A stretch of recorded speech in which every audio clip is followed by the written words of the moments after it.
Les gars, aujourd'hui, on a deux ou trois choses super importantes desquelles il faut discuter. Le premier truc, c'est que je voudrais vous montrer un graphique qui ne s'est jamais trompé auparavant dans l'histoire des cryptos, et ça nous montre en fait quelque chose de dingue qui pourrait arriver pour la suite, pour le Bitcoin ainsi que les marchés traditionnels. C'est quelque chose qui n'a encore une fois jamais été faux auparavant, il faut donc que je passe par tout ceci, et aussi que je vous parle de mon prochain gros trade, le prochain coup que je compte jouer sur les marchés ici. Donc je vous parle des marchés traditionnels, je vous tiendrai au courant des bots qui continuent d'imprimer de l'argent pour moi ici sur OKX ainsi que sur BitGet. Je vous donnerai également les dernières nouvelles en ce qui concerne le plus grand investisseur du Bitcoin qu'on connaît. Souvenez-vous de cet énorme whale des cryptos qui a 3 milliards de dollars en Bitcoin dans son wallet, et cette fameuse personne, vous savez qu'on aime bien surveiller ce wallet en particulier, il a commencé à prendre des décisions, alors il faut que je vous parle de tout ceci également. Du coup, bienvenue à tous, je m'appelle Maxime et je vous apporte chaque jour des nouvelles vidéos en français sur les crypto-monnaies en vous apprenant comment vous faire de l'argent sur ce marché. Si vous êtes nouveau sur cette chaîne, alors soyez sûr de vous abonner et d'activer la cloche dès maintenant.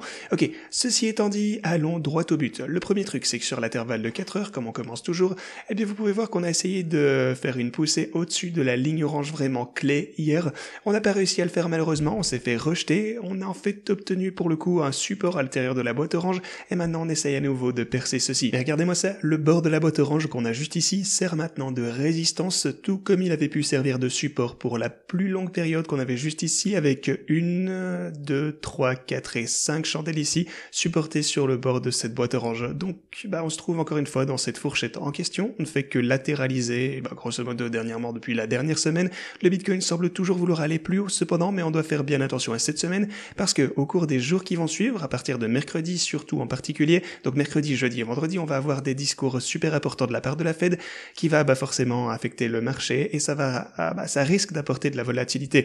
Quant à moi, pour le coup, vous le savez, la volatilité ça me dérange pas, car les bots qu'on a mis en place ensemble, on a, je pense, pas trop mal identifié la range de trading ici avec précision, ce qui signifie que les bots font pas mal de profit parce qu'on reste dans cette zone à chaque instant, on constate de la volatilité, et même si le Bitcoin est au même endroit, en gros, que là où il se trouve donc depuis les 5 derniers jours, comme je disais à peu près, les bots de trading, eux, continuent toujours à faire de super gros bénéfices, grâce aux achats, alors qu'on chute, en fait, ils prennent que des positions longues. Donc au fur et à mesure qu'on redescend, ils prennent des positions, et bien sûr, lorsqu'on remonte, ils prennent des bénéfices. Alors, pour ce qui est des niveaux d'achat exacts, vous pouvez les voir ici sur OKX, on a 70 USDT en profit de manière relativement constante, c'est super cool. Vous pouvez voir ça ici, un achat à 24 300 $ par exemple, et prise de profit aux 24 500 $. Donc ouais, tout ça c'est absolument fantastique, ce bot marche à merveille, et il est actuellement en profit de 16%, et sur BitGet il a gagné aussi 21%, donc encore une fois, ça marche à merveille. Ok, on verra un peu plus de volatilité ici, espérons-le peut-être, on va voir si le Bitcoin continue à trader dans cette range également, s'il finit par aller plus haut que ceci, ou qu'on a potentiellement aussi une cassure dans la zone inférieure du bot, qui est en fait ici à 22 200 $, dans ce cas on verra bien, à partir de là on réévaluera la situation, mais pour l'instant on a des gros profits avec ce bot en quelques jours seulement. Et bien sûr, si vous voulez profiter des meilleurs bonus de trading ou faire ça par vous-même, on a Bybit avec 30 000 $ de bonus, OKX où j'ai mis en place le bot avec 50 000 $, et BitGet ici avec 8 400 $ en bonus. N'hésitez pas à profiter de ces offres en description. Si vous voulez savoir comment configurer les bots par vous-même, vous avez le tutoriel de trading ou le tutoriel des bots juste ici en haut de la description également. Sinon, pour ce qui est des marchés traditionnels, de leur côté, ils sont en fait... les marchés réguliers sont fermés aujourd'hui, c'est férié, vous le savez, mais les marchés à terme sont ouverts, et les marchés à terme ont vu une ouverture un petit peu bullish ici. C'était cool, mais bien sûr, ce ne sont que les marchés à terme pour le coup. Mais bon, au moins ça pourrait nous donner une indication de l'élan qu'on risque de voir demain à l'ouverture. Mais ouais, ça va principalement... on latéralise ici, et après ça, on aura une petite poussée ici, mais rien de trop important.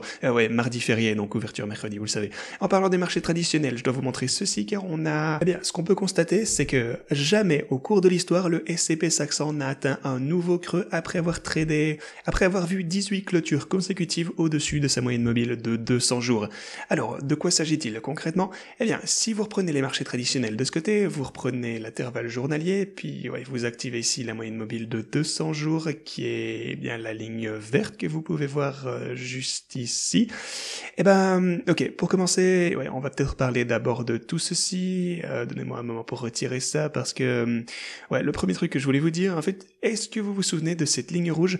Souvenez-vous de cette ligne rouge ainsi que le niveau rouge qu'on a de ce côté également.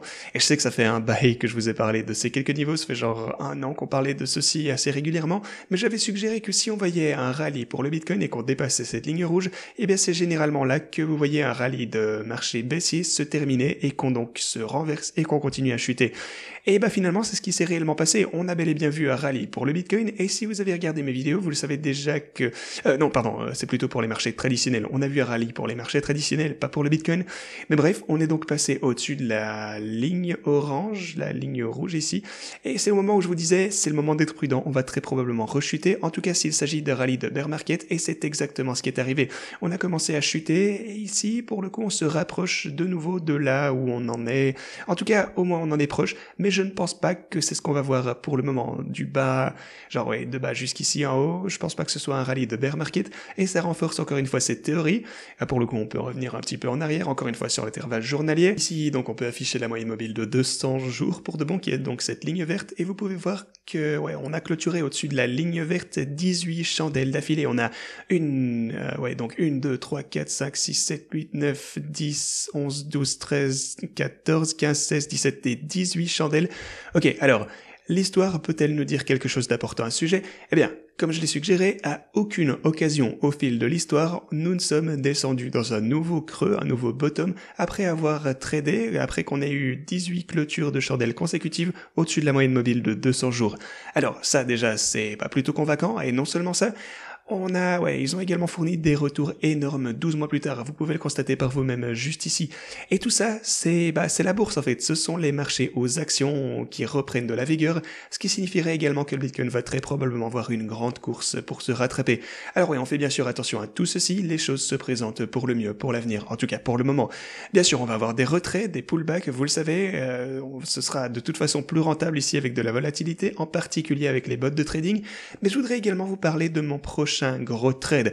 Et ce n'est peut-être pas surprenant, mais si jamais on rechitait ici vers les 22 000 et 500 $, eh bien dans ce cas, je prendrai une énorme position. J'entrerai dans un tout gros trade ici même dans cette boîte orange. Et oui, vous savez que pour le coup, dernièrement, j'ai fait un petit trade aux alentours de la ligne orange juste ici également, parce que je pensais que c'était simplement un bon niveau, genre que si on pouvait se maintenir juste ici, j'ai pensé que le sentiment baissier était trop fort, et donc j'ai pensé que le Bitcoin semblait prêt à remonter. Et regardez ce modèle de fond ici, c'est sur l'intervalle de 4 heures, et ça ressemble encore une fois beaucoup. Donc encore une fois, ça ressemble à ceci, quelque chose comme un pattern de bottom sur l'intervalle journalier que vous aviez ici, pas vrai? Genre pour moi c'est vraiment similaire, et ça c'est quelque chose que vous voyez généralement, mais c'est sur l'intervalle journalier. On a également eu ceci là sur celui de 4 heures juste là. Maintenant pour le coup j'ai pris des bénéfices sur ce trade que j'avais mis en place ici dans la boîte orange, plutôt la ligne orange. C'est là que j'ai donc pris des bénéfices. Là au-dessus vous avez 6 000 $ en profit ici, donc ça encore une fois ça fait plaisir. Mais ok, ceci étant dit, on peut parler, je pense, de l'énorme whale du Bitcoin. On peut passer à la suite. Le plus gros donc possesseur de Bitcoin que l'on connaisse, qui détient près de 3 milliards de $ dans son wallet, vous le savez certainement. Je vous ai parlé de cette personne qui effectuait des transactions dernièrement. On a effectué tous ces transferts, donc par lot, vers cette adresse en particulier. Ok, alors, ce que cette personne a fait également, c'est qu'il a transféré 1666 jetons 3 fois à la même adresse que vous voyez juste là. Maintenant, après avoir transféré ces bitcoins en particulier, il envoie aussi un tas d'autres bitcoins à un autre wallet qui finit par, en tout cas selon les apparences, on dirait, c'est de la spéculation, mais je pense que c'est probable, on dirait qu'il finit par les vendre. Alors, fondamentalement, ok, donc je vous répète tout ça rapidement.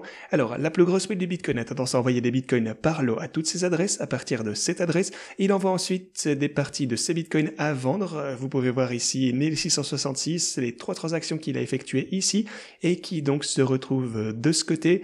Et puis, 1667 encore une fois, qui a été vendu quelques jours après seulement.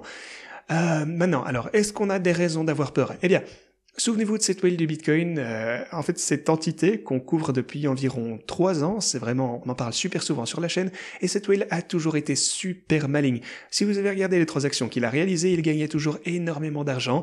En voyant les transactions, et bien sûr on sait que le Bitcoin est ouvert, en fait c'est grâce à ça, vous pouvez voir toutes les transactions, mais il a l'habitude, on l'a constaté ensemble, en fait il achète souvent au niveau qu'on constate sur la chaîne, avec les supports plus importants ici. Donc oui, il avait l'habitude d'acheter vers les boîtes oranges, prendre ses profits vers les grosses résistances, vers les boîtes oranges à la hausse, etc. Mais je dois bien dire que depuis quelques mois, on dirait qu'il a perdu le fil des choses. Parce que, regardez-moi ça par exemple. Ici, on a 4884 jetons Bitcoin qui ont été vendus tout en bas ici à 16 500 $. Donc c'était tout juste... au-dessus de la boîte orange ici, et bien sûr, ça a été vendu, il a vendu aussi un autre, donc ça c'était à 23 600 $, il a encore vendu 1667 jetons, donc voilà, au moins cet ordre de presque 5000 bitcoins qui a été vendu à 16 500 $, c'était pas... selon moi, honnêtement, c'était vraiment pas une bonne vente. Il nous a habitués à mieux, si je peux dire. Mais bon, on doit aussi se rappeler que la whale du Bitcoin a accumulé d'énormes quantités de Bitcoin ici à 15 à 16 000 $. En fait, en plein sur le fond, en plein sur le bottom il y a quelques mois, et même bien plus bas aussi depuis des années. Souvenez-vous de ça. Donc il a accumulé beaucoup de Bitcoin ici, mais ensuite il l'a vendu juste au moment où on franchissait ce niveau. Donc, honnêtement, les gars, je sais pas trop quoi penser de ceci, mais je vais continuer de toute façon à vous tenir au courant de tout ceci, et si on voit des mouvements importants, disons, des transferts de 20 000 bitcoins vers cette adresse, on saura que lorsqu'il a transféré à cette adresse, c'est la plupart du temps pour préparer à être vendu, bien qu'il puisse être, resté sur cette adresse pendant un bon moment. Là, il a toujours 12 000 bitcoins ici, mais de toute façon, je vous tiendrai au courant, comme toujours. Ceci étant dit, c'est tout ce que je fais pour vous. Merci d'avoir regardé, et à la prochaine.